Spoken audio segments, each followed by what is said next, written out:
Good morning. Good morning. Good morning on this Triumphal Thursday morning. Good morning. I am your host, JB Lee. Welcome to the Love Morning Show on this Triumphal Thursday morning, the first day of June. Good morning. Welcome to the Love Morning Show. Again, I am your host, JB Lee, and you are welcome. Welcome to the Love Morning Show. Listen, today's a good day, first day of June. I'm telling you, the grass is growing. We've been getting some rain. Flowers is budding. And, I'm telling you, it's been a nice couple of days. The last few days, we hadn't had any rain. When we had the rain today, it was nice because we needed some rain on my grass. But listen, we thank God for this day. Good morning, McClammy. We thank God for this day. We thank God for you. We thank God for all he's doing, all he's done, and everything that we're going to see manifested in our life through his grace, his mercy, his love, through all of who he is. We thank God that he is who he says he is. And we thank him that we are who he says we are. But I'm telling you, without him, we are nothing. And with him, we are everything. Listen, it is a good day. And God has said some wonderful things about us on this day. He says that he loves us with everlasting love. He says that we are fearfully and wonderfully made. And he says that we are more than conquerors. He says he loves us with an everlasting love. Everlasting, never ending. His love has no restrictions. There's no expiration date on his love. There is no expiration date on his love. It's everlasting. And he says we are fearfully and wonderfully made. Man, he put some process, took his time, and he made us. He made us. We thank him. Then he says that we are more than conquerors. He said this life we live, we now live through the power of who Christ is in us. That's why it says it's no longer I who live, Paul says, but Christ who lives in me, my hope of glory. He made us more than conquerors. We cannot live this life without him. I'm telling you, he loves us. He loves us. He loves us. He loves us. Listen, one announcement tonight, Thursday night, this night, we're going to have Bible study at 7 p.m. You can catch us on Bible study at 7 p.m. tonight. We'll be on Zoom or we'll be on Facebook. We'll be on both Zoom and Facebook Live. Obviously, it'll be on my page, not the Love Morning page, but it'll be on my page on the Facebook Live. You can catch us on Zoom. We will have Bible study. We'll again be talking about the imagination, information, and communication. I think that's how it goes. Imagination, information, and communication. We'll be talking about that again tonight. We're covering some more areas because we found out that the imagination, and we're learning the imagination, information, and communication are some powerful things. They're some powerful tools. They can be used for good or evil. But I'm telling you, when we use them for good, it makes our life so much better, so much easier, so much better. And so join us tonight. You don't have anything to do, if your church don't have anything to do, if you have a church home, or if you just want to come in and like I said on the Zoom, you can come in and you can share some things that God has given you concerning the lesson that we're on. Or you can just watch on Facebook Live and type in comments and stuff. And we try to have a really good time. I think we really do. We do have a good time. I enjoy it. We've been doing it now. Oh my gosh, we're going on 4 years. It's been a long time. It's going on 4 years since we started doing this Bible study. We only been on Facebook Live for maybe a year now, almost a year. But we started 4 years ago doing it on Zoom. All right. So our topic for today is very interesting. Our topic for today is a very interesting topic. Man, our topic for today is we cannot change people. Let me say that again. Our topic for today is we cannot change people. And I know we try. Even after you learn that you can't, you still, it's something in us. It's an instinct that's in us that we need to help change people. And I'm telling you, that will wear you down. It will wear you thin. You look around, your hair falling out, you're turning gray. There's nothing wrong with turning gray, but there's something wrong with turning gray when you worried and when you're trying to change somebody else. And the sad part about it is we can't even change ourselves, man. But we cannot. The topic for the day is we cannot change people. We have to let God change them because He's the only one that can change us, man. I know there's been times when that I've dealt with situations and just people in general.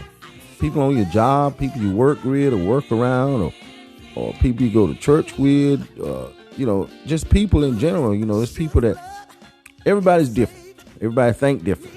No two people think alike. And so a lot of times we get into a mindset that, man, I tell you what, I wish they would change, and I wish they would do this, and I wish they would do that, and da-da-da-da-da, and I don't want to be around them if they don't do this and if they don't change this and if they don't, we get into that mindset a lot of times. And I've been there. I've been there several times. And what happens is when I start talking to God about it, He starts showing me how I need to change. There has never been a time when I went to God about things in my social life, people I've been around, dealing with, working with, church with, whatever. And when I talk to Him about it, I walk away. I leave the conversation with Him with an expectation for me to change, not for the other person. Ain't that something? And so, that lets me know that, I don't care how many times I've encountered this situation, I always leave the conversation with God with an expectation for me to change my mind about them, my mind about me, some things I need to look at differently about myself, some things I need to look at differently about them, but it's always on me to make the change, and it's never on them. And I'm thinking, well, wait a minute. How's that? I'm always leaving the conversation with you, God, about I'm talking to you about somebody else, and you start talking to me about me. Tell you.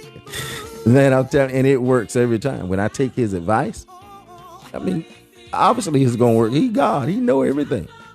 So instead of, like I said, the topic is we cannot change people. So instead of us trying to change people, then it's more beneficial, I found out, to let God change me, to help me to get an understanding of who He is and see things through the lens of Christ, because He lives in me.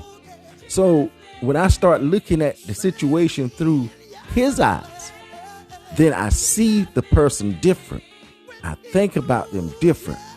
And even if there's been people on my job that we've never really didn't get along, but we were able to work together because I had to start seeing them different.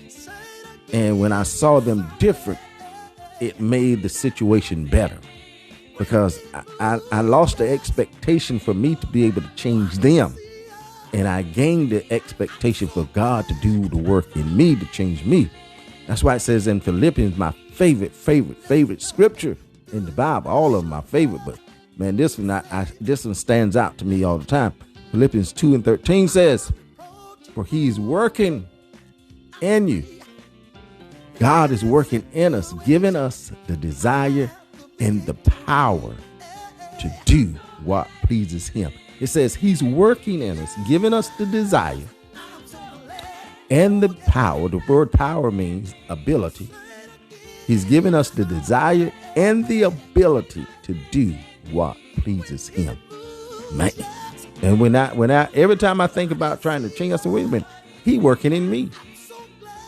I don't know if he's working in them or not. It's not my call. But I know he's working in me. So if he's working in me, he's giving me. If I don't have the desire, he's giving me the desire.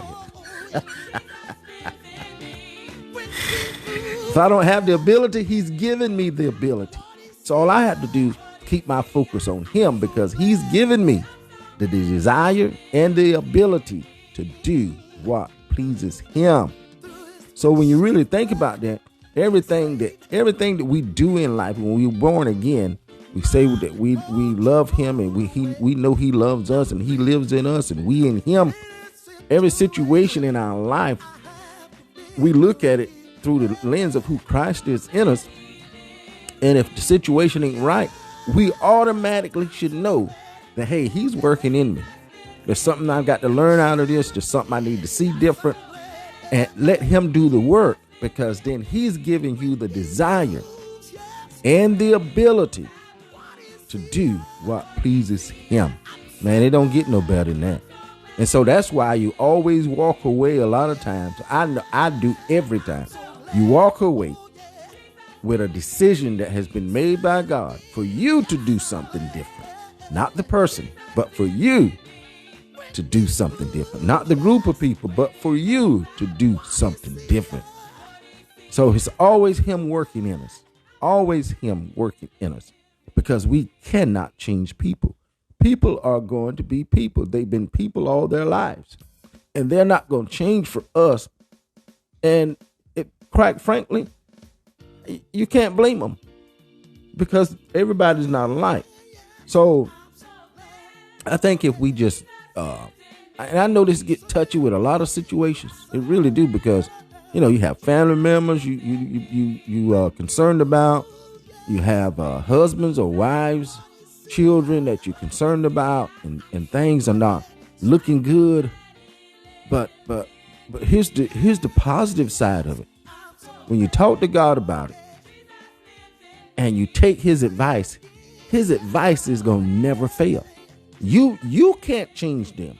But when you take his advice, you go to him and talk to him, say, you know what, God, my child is into this, or my husband or wife is doing this, and or I don't know what to do, and I don't want the best for their lives. And God said, well, you know what? Here's what you need to do. See, God don't ever, very rarely, he tells people what to tell somebody else to do. I know this sounds strange, but it's true. When you pray to God about a situation with family members, your sons, your daughters, your husbands, your wives, your children, your grandchildren, da-da-da-da-da, when you talk to him about it, he always tells you things that you should do. He rarely tells you things that they need to do. Because see, he can talk to them himself. You say, well, what if they're not born again? He can still talk to them. Man, God's love, there's no restrictions on his love. There is no boundaries. He is able to do what only he's able to do. And so that's not an issue with, well, they're not born again. They're not saved. God can't talk to them, so he's relaying their message through me. Are you kidding me? How did you get born again? How did you come into the knowledge of him? If he couldn't talk to, if he wasn't able to talk to them, how was he able to get to you? Man, we have to think about this stuff when we start saying it. God has the ability to talk to anybody he want to, when he want to, and how he want to. So we can't get stuck on things because, well, they might not be born again, so he ain't gonna be able to deal with them, and they full of the devil and da-da-da. Man, please. If you talk to God about something and you want the results, listen to what he says. Take his advice. I've learned that over the years. I've learned it. And sometimes I do a repeat course. Listen, I've learned this years ago. And sometimes I have to do a repeat course on it because we so easily forget what we seen God do before. So we have to go through it again. But I've seen him do it time and time again. People and I get it. Pretty much I get along with everybody because I know how to stay home. I know how to stay out people's face. I know how to go somewhere and sit down. So I pretty much get along with everybody. You know, there's been times on my job and stuff. I give you a quick story. Years ago, I was probably 19, 20 years old, somewhere along in there. And I worked with this guy at the nuclear plant. And this guy, I'll never forget it. This guy, little short guy, he did not like me at all. Because I was always laughing and talking and bubbly and cutting up. Just like I always do now. But he didn't like that about me. And he called me Barton. Barton, you think the grass is always greener on the other side? I'm like, what does that mean? I was young, you know. And this guy was much older than me. But he didn't like me cutting up and doing, you know, saying crazy stuff. That was just who I am. And that's still who I am. And so anyway, I was talking to God about it. And I said, God, this guy, he was so bad. He would try to get me in trouble. It was horrible. It was horrible. This went on for a long time, about 6-8 months, maybe a year. And the guy wouldn't even speak to me. I would see him, I say, hey, George. He'd growl at me. I'm like, dog. But anyway, I was concerned. I said, God, I don't understand why this man treat me like this. Why is he so angry with me? I don't even know him like this. And And God gave me advice. He said, well, why don't you just pray for it? And I said to God, are you kidding me? This guy is being horrible to me, and you want me to pray for him? I said, come on, God, you can do something better than this here now. I know you can do something better than this here. And I took his advice. I started praying for the guy. Every day, that I prayed, that he would be blessed and God would work in his life. Now I'm 19, 20 years old.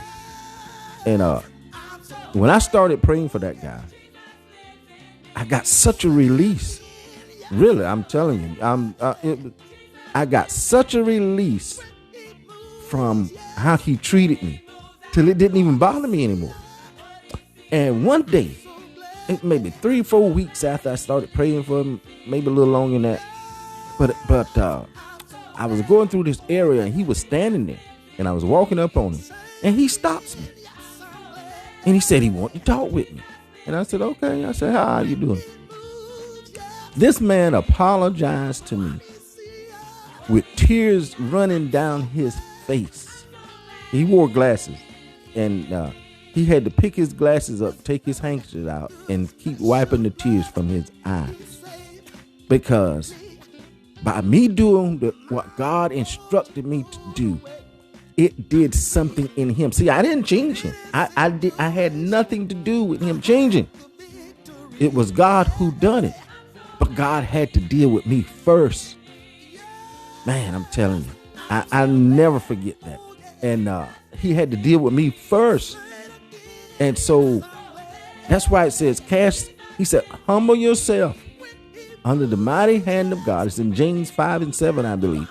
And he said, and cast all your care on him because he cares for you. But you first have to see, I had to be humble enough to do what he instructed me to do.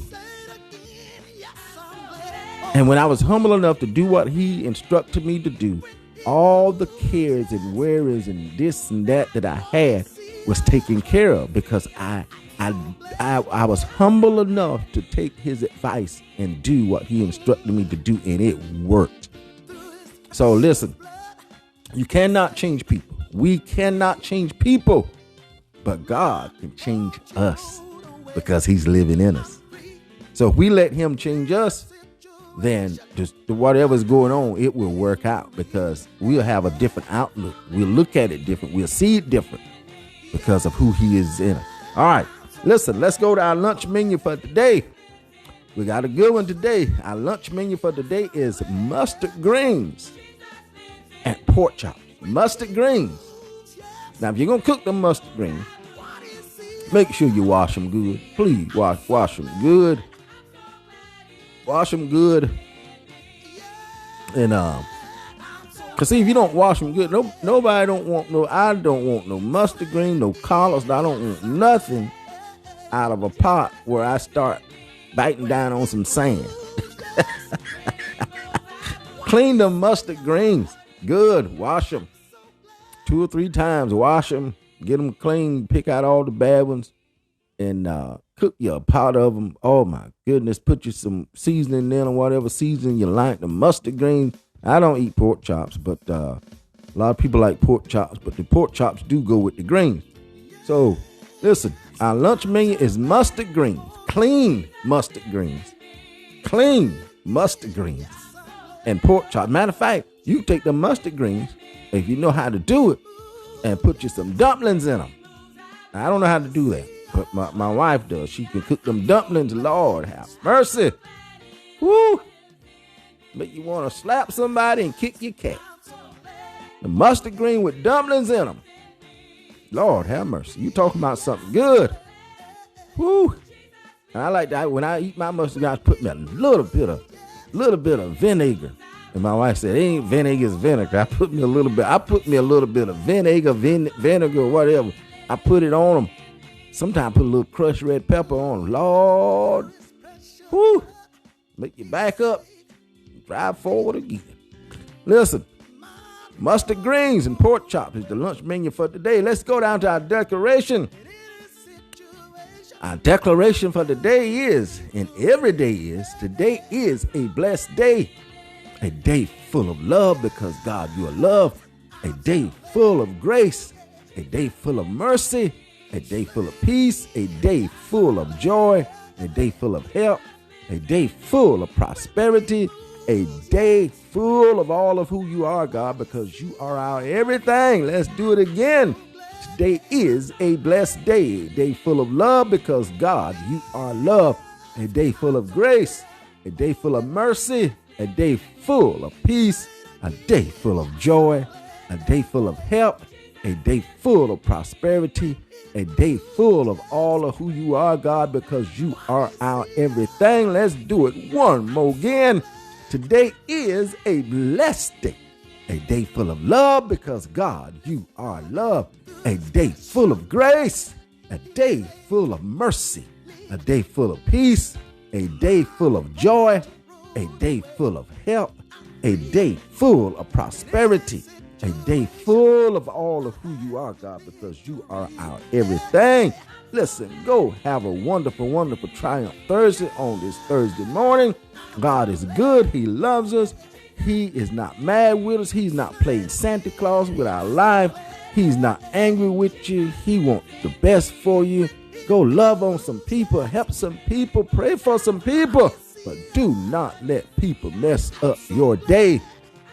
Listen, God wants the best for us. Oh, he sees us. He sees us as his masterpiece. And he's working in us. He's working on us. He's working through us. Oh, he is working in our lives because of what Christ has done, the finished works of Christ. So let's love on God as he loved on us. And then let's love on ourselves, love on people, be good. We can't change anybody, but what we can do is whatever God instructs us to do. And when we do what he instructs us to do, we will see change in our lives. And 99% of the time, you're going to see some change in their lives. 100% of the time, if God instructs you to do something, do it. It'll work. He cannot fail. He will not fail. And you will know it's him. Because most of the time when it's him, it don't sound good, but it is good. You be like, man, do what? Sound crazy, but it's God. Listen, God loves you. We love you here at the Love Morning Show. Go have a wonderful Triumph Thursday. Love on yourself. Let God love on you. We out.